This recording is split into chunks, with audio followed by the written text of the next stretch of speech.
Jawabannya sederhana. Karena kita membandingkan diri kita dengan orang-orang lain, atau nggak usah diri kita deh, kita membandingkan nasib orang beriman dengan nasib orang yang tidak beriman, sama-sama menggunakan dunia. Padahal Allah tidak banyak berjanji urusan dunia kepada orang beriman. Kalau mau ngebandingin, bandingkanlah orang beriman itu dengan akhirat dan orang yang tidak beriman dengan dunia. Dia dapat apa di dunia, kita dapat apa di akhirat, itu baru imbang perbandingannya. Kalau kita ngebandingin dia dapat apa di dunia, saya dapat apa di dunia, itu perbandingan yang gak matematis menurut Islam, gak logis menurut iman. Baru logis kalau kita ngebandingin, dia orang misalnya riba, terus dia bisa beli aset sekian, saya nggak riba, dapat apa nanti di akhirat, itu baru logis tuh menurut iman.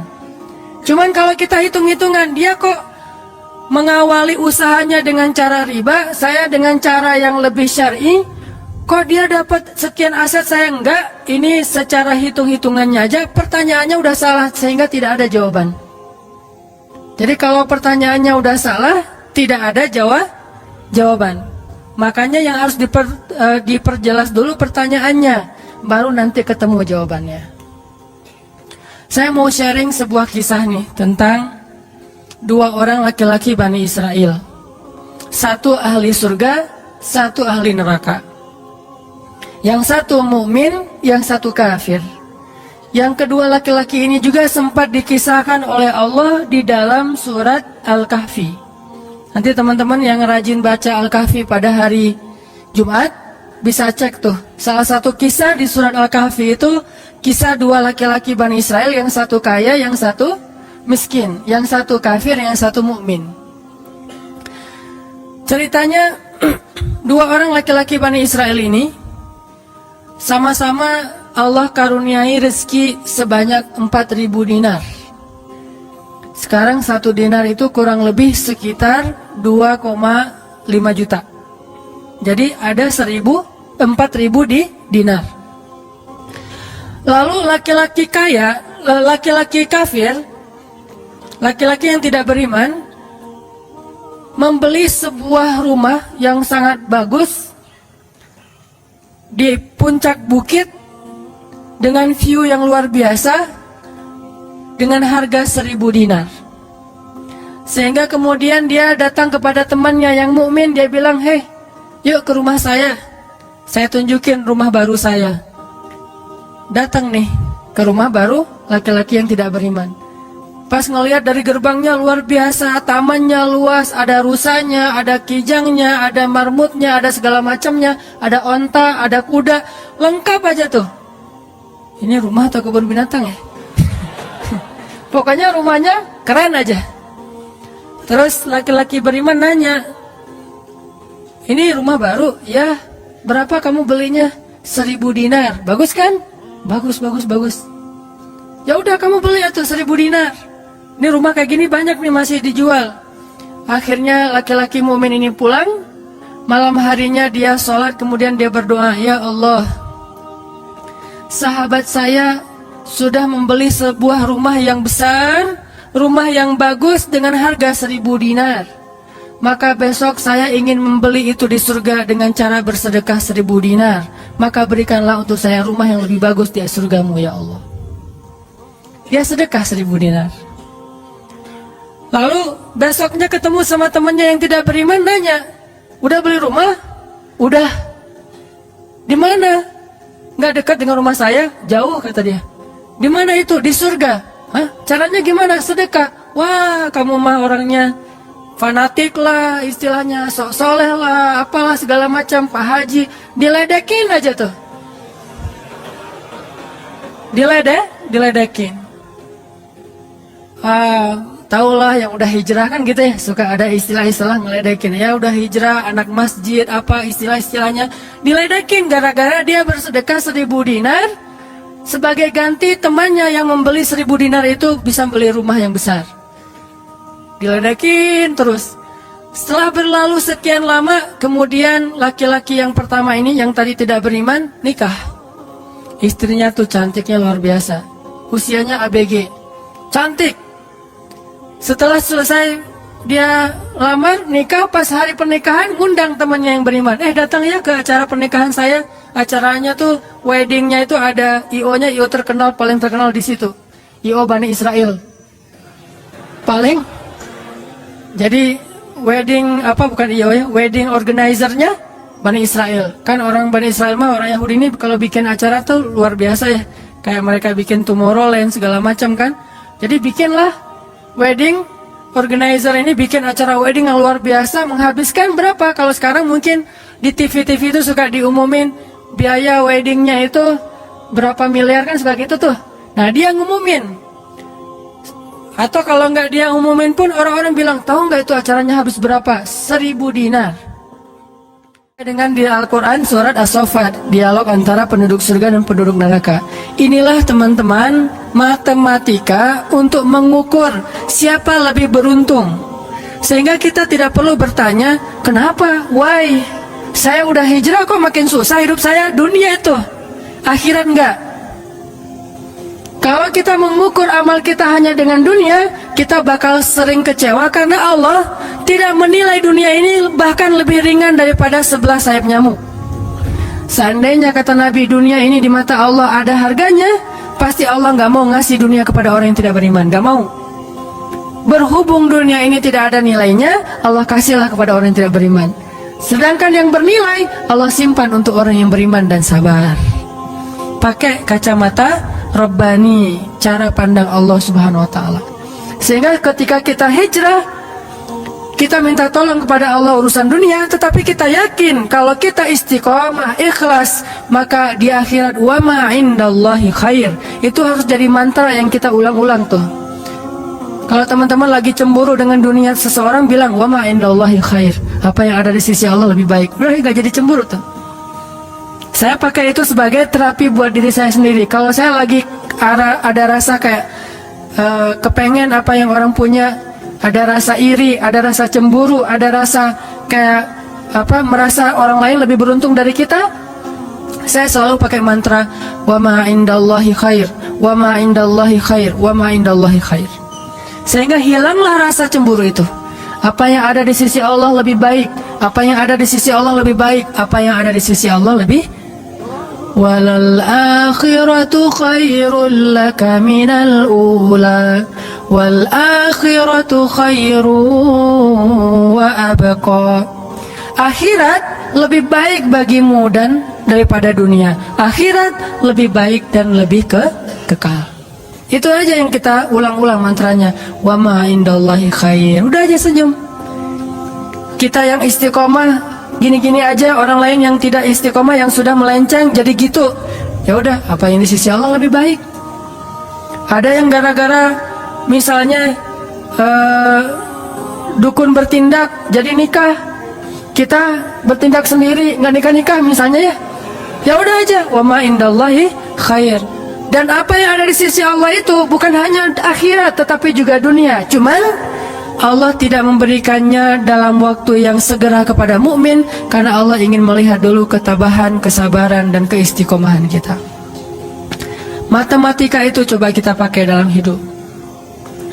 Kayak saya pernah dulu banget, awal-awal saya di Bandung masih senang usaha-usaha gitu sebelum ada dakwah. Kan pertama saya masuk ke Bandung bukan berdakwah.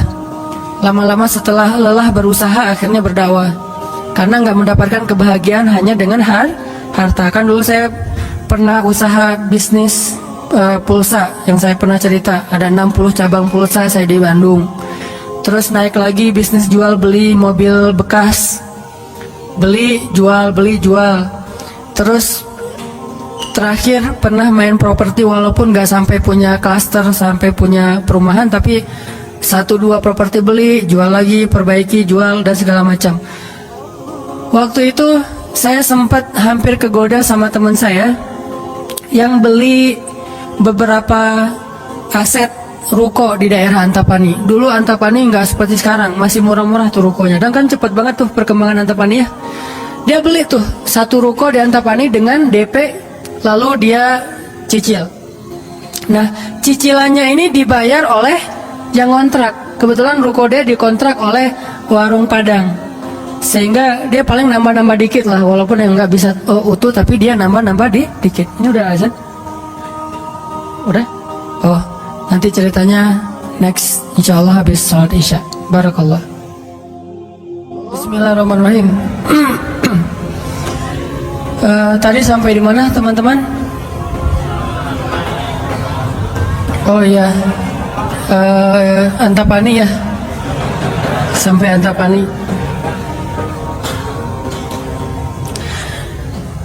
Nah waktu itu nggak ada basa-basi, langsung aja Bismillahirrahmanirrahim. Teman-teman kita lanjutkan sampai di Antapani. Jadi teman saya tuh ada yang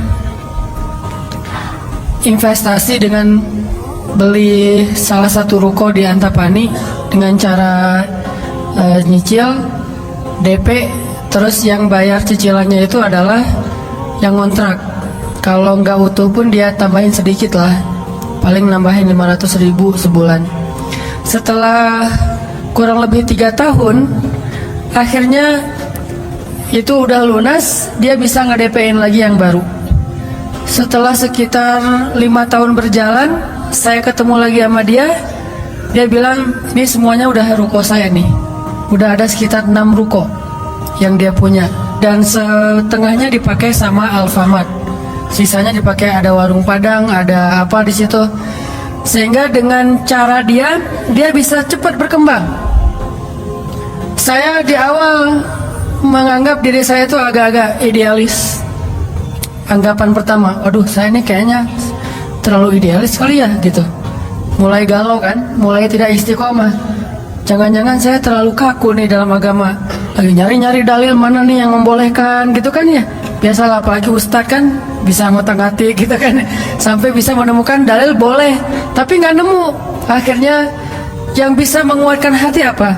Wa ma indallahi khair. Apa yang ada di sisi Allah lebih baik. Kalau mau kayak gitu, mungkin sekarang saya udah punya juga beberapa ruko, tapi karena nggak bisa dengan cara seperti itu, akhirnya ya punya itu aja dan tidak berkembang secara duniawi. Tetapi saya yakin mudah-mudahan dengan itu kita berinvestasi di akhirat. Makanya ini matematika harus jadi pola pikir kita, harus jadi mindset, persepsi kita dalam hitung-hitungan amal. Sehingga ketika kita belajar Islam, mulai bertaubat, mulai berhijrah, lalu Allah Subhanahu wa Ta'ala seolah-olah lebih memanjakan orang lain yang belum berhijrah, yang belum bertobat daripada kita dengan dunia. Katakan wa ma indallahi khair. Apa yang ada di sisi Allah lebih baik. Katakan bahwa wal akhiratu khairun wa abqa. Akhirat lebih baik dan lebih kekal. Katakan walal akhiratu khairul laka minal ula. Dan akhirat itu lebih baik bagimu daripada dunia. Ini yang memotivasi kita untuk bisa istiqomah, sehingga kita tidak ngerasa dicurangin sama Allah Subhanahu wa Ta'ala.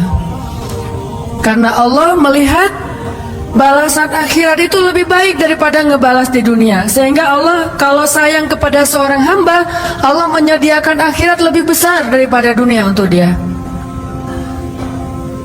Seandainya dunia itu adalah bentuk kasih sayang Allah, maka Allah sudah memberikan kekayaan dunia kepada semua nabi yang Allah cintai. Tapi nabi yang kaya itu sedikit. Rata-rata nabi itu susah hidupnya, apalagi setelah menjadi nabi. Nabi Muhammad sebelum jadi nabi hidupnya luar biasa kan? 40 tahun pertama, terutama 15 tahun pertama setelah menikah dengan Khadijah, gimana kehidupan Nabi Muhammad? Segalanya ada. Khadijah itu orang yang paling kaya, perempuan paling kaya di Mekah, menikah dengan Nabi Muhammad yang pintar dalam berdagang. Gak pernah Nabi rugi dalam berdagang, jujur tapi untung. Sehingga selama 15 tahun Nabi mau traveling kemana aja bisa. Traveling ke Syam bisa, traveling ke Yaman bisa. Syam dan Yaman itu jarak yang cukup jauh. Mau ngapain aja bisa. punya ternak yang sangat banyak, punya kebun kurma yang luas sekali dan segala macam. Rumahnya rumah terbaik di kota Mekah. Hidup selama 15 tahun dalam kenikmatan. Begitu jadi nabi, langsung kayak terjun payung, cepat sekali. Sampai akhirnya Khadijah wafat ketika Nabi masih di Mekah dalam keadaan hampir tidak punya warisan apa-apa. Jadi kurang dari 13 tahun jatuh miskin, fakir. Sampai ketika hijrah ke Madinah, Aisyah curhat. Apa kata Aisyah? Di rumah Rasulullah itu lebih dari 1 bulan tidak ada asap di dapur. Dalam keadaan tidak pernah masak selama berbulan-bulan. Soalnya kalau kita mah beli warung Padang, jadi nggak perlu masak ya. Kenapa itu rumah nggak pernah masak? Yalah, soalnya dia punya warung, jadi masaknya di warung, tinggal dibawa aja ke rumah. Nabi benar-benar gak pernah masak tuh. Coba bayangin, pernah gak Nabi bilang gini ke Allah, Allah lah, saya kan kerjanya sama Allah, kok malah jadi kayak gini, hidup saya jadi susah gini? Enggak pernah Allah Nabi mengatakan demikian. Kenapa? Karena Nabi tahu logikanya. Nabi benar dalam menggunakan logika hitung-hitungannya. Nabi tahu matematikanya, sehingga Nabi nggak pernah mengeluh ke Allah, kok saya sejak jadi Nabi jadi susah Allah. Katanya saya kekasih Allah, kok saya diperlakukan kayak gini? Nggak pernah Nabi ngomong kayak gitu. Kalau Nabi aja kekasih Allah malah jadi susah gara-gara jadi kekasih Allah secara duniawi, tidak pernah mengeluh. Terus siapa kita mau mengeluh dan menuduh Allah dengan tuduhan-tuduhan yang tidak benar? Apakah kita merasa bahwa setelah kita berhijrah Allah harus memberikan kepada kita dunia yang di mata Allah tidak ada nilainya? Berarti kita meminta kepada Allah sesuatu yang tidak baik dan membuang sesuatu yang baik. Itulah yang dulu pernah dinasihatkan oleh Musa kepada Bani Israel di dalam surat Al-Baqarah. Coba teman-teman lihat di surat Al-Baqarah itu ayat 61. A'udzu billahi minasy syaithanir rajim. Wa idh qultum ya Musa lan nasbir ala ta'amin wahid fad'u lana rabbaka yukhrij lana mimma tunbitul ardh مما تنبت الأرض من بقلها وقثائها وفومها وعدسها وبصلها. Apa yang terjadi? Ketika orang-orang Bani Israel hijrah ke Palestina, lalu mereka mengeluh di Palestina karena setelah mereka hijrah, hidup mereka tidak menjadi lebih baik secara duniawi. Perasaan kata Bani Israel, sama aja deh. Sejak kita hijrah, sejak kita masuk agama Yahudi, sejak engkau datang Musa, sawa'un alaina, nasib kami sama aja nih. Sebelum kamu datang dan setelah kamu datang, nasib kami tetap aja susah, wahai Musa. Ini logika Bani Israel. Makanya banyak Bani Israel itu yang kufur kepada Allah karena pakai logika ini. Logika 2 tambah 2 4. Itu logika Bani Israel. Kalau dalam urusan agama, beda kalau dalam urusan matematika. Jangan bilang, "Dek, 2 tambah 2 berapa? 4." Bani Israel. Jangan. Itu mah matematika. Kalau dalam urusan agama itu logika Bani Israel. Mereka selalu menghitung-hitung itu dengan logika matematika duniawi. 2 tambah 2 4. Sehingga mereka selalu mengeluh, "Ya Musa, sama saja nasib kami, engkau datang dan engkau tidak datang dulu, sama-sama susah. Terus apa baiknya dengan kedatanganmu, wahai Musa?" Mereka menghitung kebaikan itu hanya dari sisi materi saja. Padahal kedatangan Musa telah mengeluarkan mereka dari perbudakan kalau mau dihitung lebih jujur bahal di urusan dunia. Kedua, dengan kedatangan Musa, mereka akhirnya diselamatkan dari kejahatan dan kekejaman Firaun yang membunuh anak laki-laki mereka dan memperbudak anak perempuan. Apakah mereka lupa? Afala ta'qilun ya Bani Israel? Tidakkah kalian berpikir, wahai Bani Israel? Ditambah lagi dengan janji Allah untuk Bani Israel, Allah bukakan langit dan bumi untuk Bani Israel. Bayangin, Bani Israel lagi hijrah nih dari Mesir ke Palestina. di tengah jalan haus. Musa haus ngadu. Hashtag semuanya viral, haus Bani Israel. Hashtagnya haus. Akhirnya Nabi Musa berdoa kepada Allah, ya Allah beri mereka air. Keluarlah mata air satu untuk Bani Israel yang ada 12 suku. Ya 12, ithnata asyara aina, 12 suku. Pakai satu mata air. Udah gitu karena Bani Israel ini orangnya nggak bisa teratur hidupnya, suka nggak bisa ngantri, nggak bisa teratur, nggak sabaran. Pokoknya tamak aja. Begitu keluar satu mata air, mereka ada 12 suku berantem. Ini gua duluan nih. Siapa lo? Rame aja di antara Bani Israel. Cuma bahasanya saya nggak ngerti, Ibrani. Bukan siapa lo. Udah aja gitu, rame sesama Bani Israel. Akhirnya mereka ngeluh lagi, Musa, masa sih satu mata air? Ini rebutan nih, daripada kita nanti rame, daripada putus silaturahim, doain dong, minta 12 mata air. Nabi Musa berdoa lagi. Akhirnya keluar 12 mata air. Dimanja banget sama Allah. Udah keluar 12 mata air, mereka minum. Jalan lagi, Musa, dari kemarin kita makannya perasaan roti wae, gak ada daging gitu Musa. Nanya daging. Ini kayaknya nih buffetnya nggak internasional nih, Asian food gitu, nasi gitu ya. Saya pengen sekali-kali dong Musa cari yang buffet yang international food gitu. Akhirnya Allah kasih menawassal, kasih burung datang sendiri untuk disembelih. Datang tuh burung terbang depan Bani Israel, nunduk langsung gini. Enggak. Coba burung Bani Israel. Coba ada nggak burung kayak gitu sekarang? Bebek gitu ya. Pak, hari ini kita masak bebek. Oh boleh. Bebek datang seperti bebek teh. Yam, yaitu ayam datang. Nggak ada kan sekarang kan ya? Allah tundukkan burung yang liar kepada Bani Israel, datang untuk disembelih langsung dibakar terus makan. Kemudian keluar lagi makanan-makanan luar biasa, datang dari langit seperti datang kepada Maryam alaihassalam. Masih ngeluh juga. Terus jalan lagi, Musa haradang kecenah, panas, datang awan menaungi Bani Israel. Mana ada manusia, bangsa di muka bumi ini selain para nabi yang dinaungi awan sepanjang perjalanan coba, kecuali Bani Israel dan orang-orang modern yang pakai kendaraan udah tertutup ya. Kalau dulu mah Bani Israel kemana mereka pergi awan ngikutin. Wan, sana ya kata awan saya. Bukan si Iwan, awan. Udah aja jalan. Bani Israel mana? Kadang-kadang suka iseng, lihat ya awannya nih ikutin kita nggak ya? Lari, awannya ikut lari. Namanya Bani Israel iseng. Tapi Allah masih diakal-akalin sama mereka kan? Yang pernah saya cerita, disuruh bayar zakat, mereka katakan kami mah zakat 2,5% mah itu orang pelit lah. Kalau zakat mah nggak usah tanggung-tanggung 2,5%, 10% kan Islam 2,5%, Nasrani 10%, Bani Israel 100%. Hah? Sampai Musa aja kaget 100%. Benar gitu syariatnya 100%. Wah Musa 100% ya. Kami berani memberikan zakat 100%. Caranya gimana? Dikumpulin semua gandumnya, dilempar ke langit, terus dia bilang ya Allah ambil sesukamu, yang jatuh ke bumi itulah hak saya. Itulah Bani. Saya lempar semuanya, gandum, roti, segala macam, korma dilempar ke langit. Ya Allah ambil sesukamu ya Allah. Yang jatuh ke bumi berarti engkau ridho untuk saya. Mana ada yang nyangkut di tengah antara langit dan bumi ini?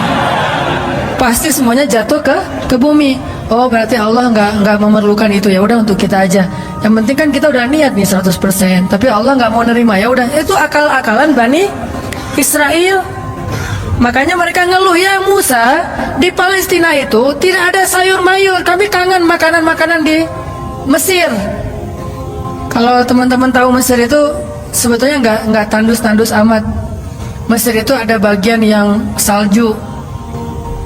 Jadi kalau mau ngerasain Eropa bisa ke bagian itu. Ada yang bagian yang benar-benar padang pasir, ada yang bagian yang subur luar biasa.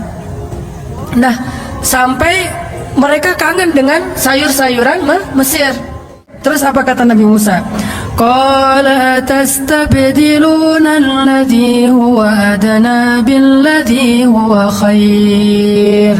Apakah kalian meminta untuk menukar sesuatu yang buruk dengan sesuatu yang lebih baik? Maksudnya apa? Kenapa kalian ingin dibayar oleh Allah dengan dunia ketika kalian beriman? Kalau mereka Bani Israel itu kalau beriman hitung-hitungan banget. Habis beriman harus rezekinya berlimpah. Habis beriman harus terbebas dari segala masalah. Habis beriman harus dimanjain banget dunianya. Itu pola pikir Bani Israel. Sedangkan para nabi dan orang-orang yang beriman gak kayak gitu cara berpikirnya. Setelah beriman Allah uji, maka mereka mengatakan, ini untuk melihat apakah saya jujur dalam iman atau munafik. Seperti kata Bilal, ketika Bilal beriman, dengan qadarullah dia ketahuan imannya oleh tuannya Umayyah bin Khalaf, lalu disiksa oleh Umayyah bin Khalaf. Setelah disiksa berhari-hari, Umayyah ngomong gini, Bilal, mana Tuhan kamu?